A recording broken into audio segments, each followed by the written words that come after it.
Hi, I'm Whitney Morgan, Hashimoto's coach, functional medicine practitioner, and co-founder of the Functional Health Alliance.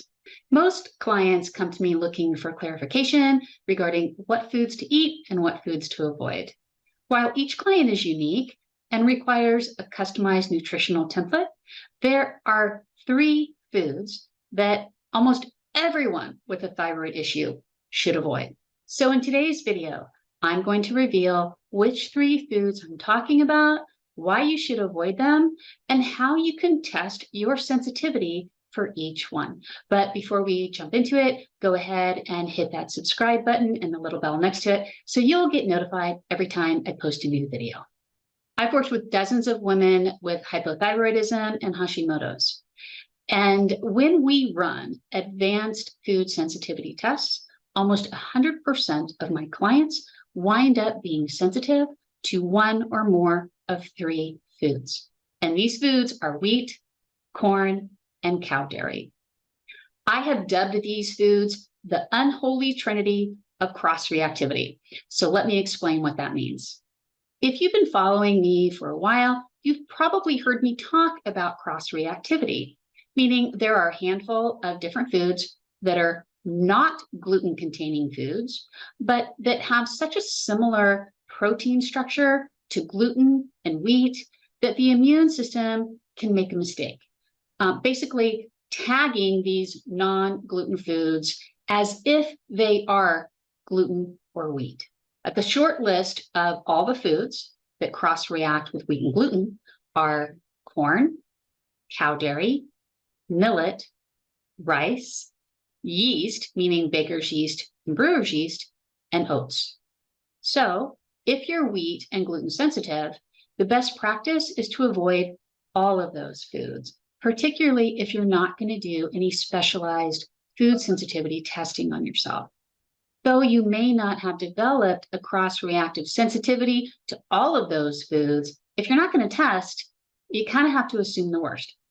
But by far, the most common cross-reactive sensitivities that I see in my practice are between wheat, corn, and cow dairy. Like I said, this is the unholy trinity. Among all the clients that I've worked with in my 10 plus years of practice, at least 90% of them have cross-reactive sensitivities to all three, while approximately 95% of them are cross-reactive to at least two out of the three. And you might be thinking, well, Whitney, that's a relatively small sample size, right? But here's the thing. As a clinical advisor for the Association of Functional Diagnostic Nutrition Practitioners, I've reviewed hundreds of these food sensitivity tests for my colleagues, and these numbers hold up. Where there's wheat and gluten sensitivity, 9 times out of 10, there is corn and cow dairy sensitivity. That's just a fact. So if you're thinking to yourself, holy crap, do I have an issue with the unholy trinity? Well, the only way to really find out is to get the appropriate testing, but not all food sensitivity tests are created equal.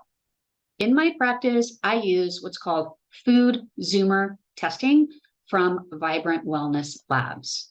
Unlike other tests out there that are looking for reactions to whole food antigens, the food zoomers actually break up those whole food antigens into their smaller puzzle pieces called protein peptides, and they seek to detect sensitivity to the smaller pieces of that whole food protein.